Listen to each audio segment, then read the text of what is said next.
Good morning, fam. Welcome back to Erica's EDC. And today we are going to go over my absolute favorite EDC essentials if I had to build the basis of an everyday carry. These are the items that I would choose. So obviously this is 100% personal opinion. These are not like the best items in the whole world. This is literally just what I would pick if I had to build a little tiny kit for my bare essentials of EDC. All of these items do have reviews. These are all items that I have carried, tested. I highly recommend them. I definitely have reviews on all of these on my EDC gear review playlist or my knife review playlist. But let's just hop into it here. So if I had to choose one pocket knife, just one, to carry, it would be a Chris Reeves small Sebenza. Now, I don't really have a preference on the 21 or the 31. I love them both. They all have, they have some differences, but both of these are 31s. This one is S45 VN with double lug, and this one is S45 VN with just single. Some beautiful inlays and no pocket clip, as you can see, and it has a Chris Reeve filler tab right there. Obviously, you guys probably guessed that this would be my one and done knife if I had to choose just one. And the reason being is that it's perfect. I know people are going to disagree with me, and that's fine, but on Erica's planet, the small Sebenza is the perfect pocket knife. There's nothing I would change about it. This is literally the most well-executed tool I've ever used in my entire life. Everything about it screams work, longevity, elegance, and hard use.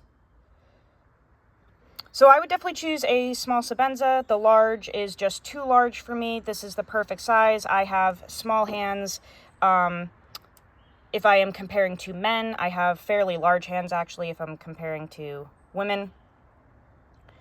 But everything about this is just perfect. The deep hollow grind, the way that the blade actually gets thinner as you sharpen for a bit, the ergonomics, the Reeve integral lock,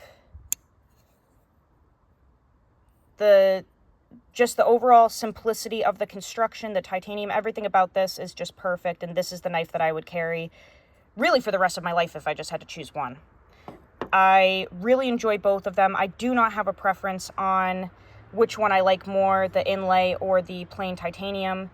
I've made a video on the differences, and basically the inlay is kind of just like if you want a fancier version of the Sebenza.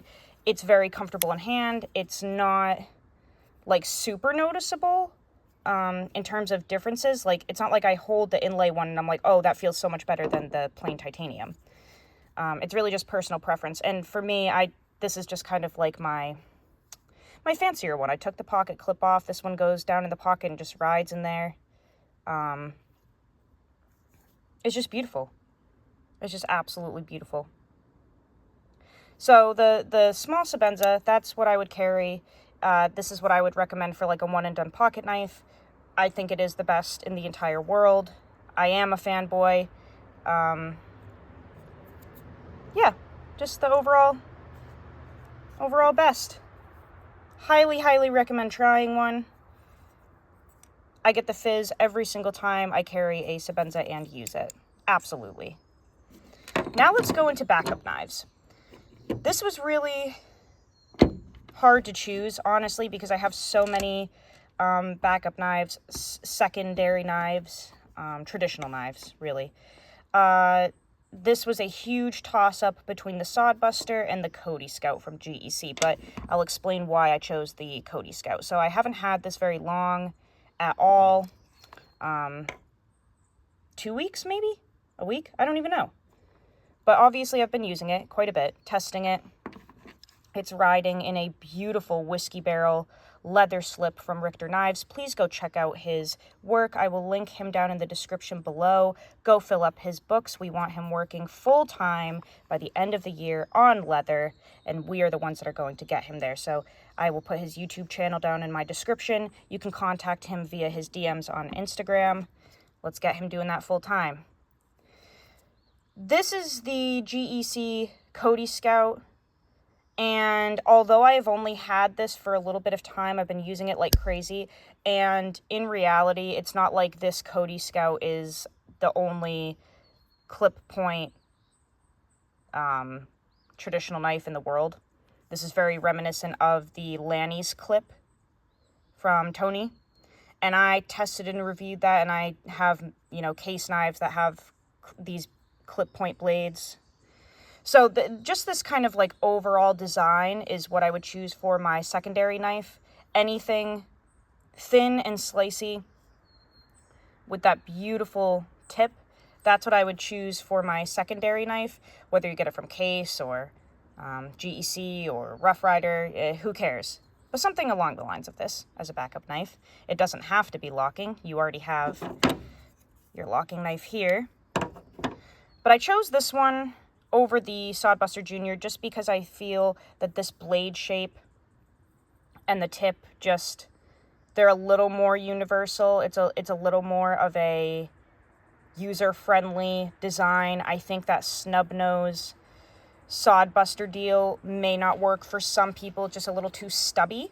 So I chose this one, and I really, really enjoy using this knife. I think it's the perfect blade stock thickness. I think that the grind is on point. The ergonomics are absolutely incredible.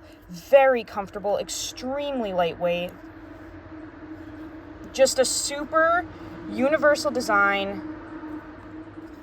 I really enjoy these Lanny's clip style knives. Absolutely beautiful. And you can carry this as your backup knife. You could use this as a main blade, absolutely. But for me, this is the one that does all my food prep when I carry it. But you could totally use this as a main blade. We are going to look at the runner-up, though, just in case this is not your ballpark. Let's bring in some Sod Busters, because it really was a hard decision. We have some Sod Busters here, some little Soddy Juniors riding in some gorgeous Richter knife slips.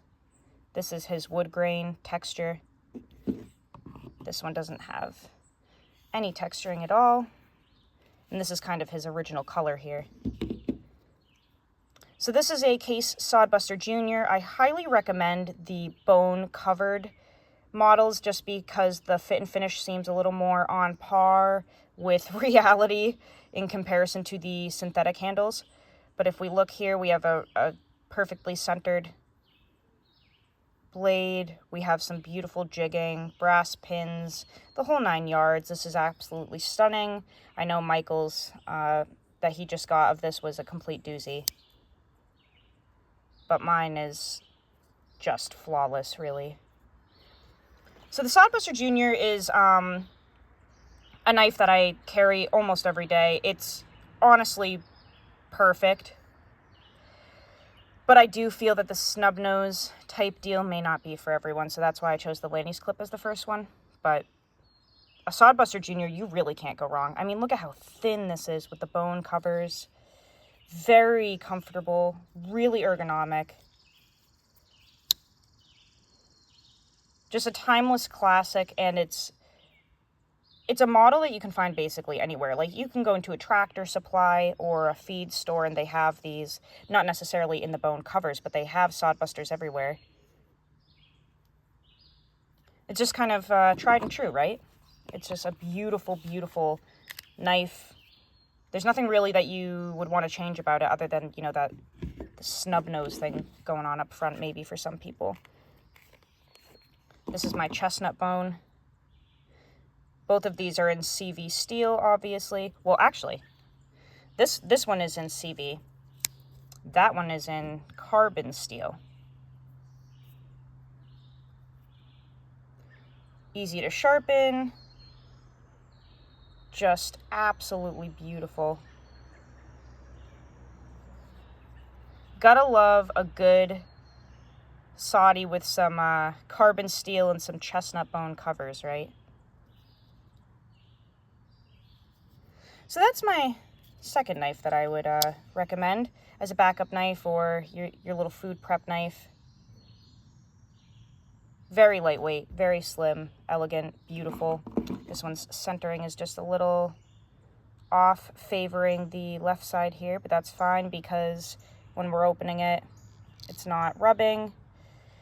If I push it away a little bit, you can see right there it is if I don't pay attention, but if I just kind of push it away, we're good. But the fit and finish on these tends to be a little bit better. Just look at how gorgeous that is. Flashlight.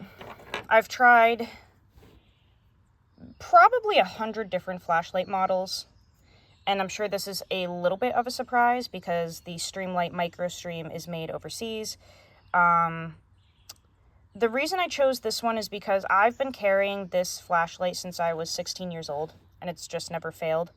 And it was a toss-up between this and the Surefire Titan. The Surefire Titan is made in the USA, which I absolutely adore. But I'll be honest, the twisty front is not my jam. And that's what the Surefire Titan has. It's a twist on. I don't like that. I really enjoy button activation. Also, the price point on this is just better. What is this? 25 bucks maybe? The Surefire Titan is like over 100, I think. I've used this for over 10 years and it's never failed. Very lightweight, cheap. Love the button. Runs on simple batteries. I really like that. You can get them with USB charging. I took the clip off of mine and I just throw it in my pocket. But this is honestly the best flashlight I've ever used aside from the Surefire Titan. I absolutely love the Micro Stream. I don't think there's anything that compares to it. It's just simply the best EDC flashlight. For the price, for the durability, I mean, I just highly, highly recommend this light. Not much to say about it, right? You can get them in different lumen counts, different whatevers. There's a few different versions of it. This is the really old one, obviously, because I've had it for 11 years. Swiss Army knife. You guys know I carry one every day. I've tested almost every single Victorinox that they make, and the Super Tinker is the one that I pick above all. Now, this is not going to be for everyone because it is so thick. I understand that a lot of people like thinner Swiss Army knives, but the compromise is worth it because you're getting all of the tools that you would need every day.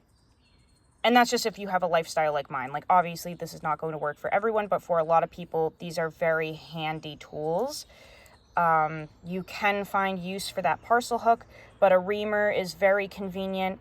Obviously, a Phillips head screwdriver, everyone can use one of those. Toothpick and tweezers, I use those literally every day. Love having that little pin in there. That's very convenient. Even if you have to reset a SIM card in a phone, it works. We have a small blade and a primary blade. The scissors are absolutely incredible on this model. I use the scissors nearly every day.